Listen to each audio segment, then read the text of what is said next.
Herkese merhaba arkadaşlar, kanalımıza hoş geldiniz.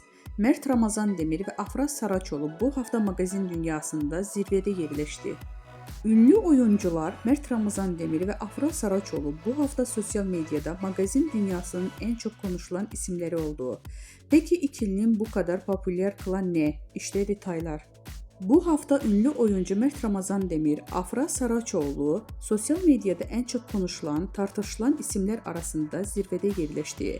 Hem kariyerlerinde hem de özel yaşamlarında dikkat çeken gelişmeler yaşayan Demir ve Saraçoğlu takipçiler ve magazin dünyasında merak içinde bırakmaya devam ediyor.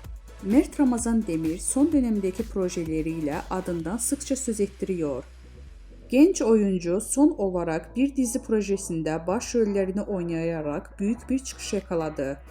Hakkında çıkan dedikodular ve özel hayatına dair sorular ise Demir'in sosyal medyada yoğun bir şekilde konuşulmasına neden oldu. Öyle ki Demir'in hem sahnede performansı hem de gizemli özel hayatı hayranları tarafından büyük bir ilgiyle takip ediliyor.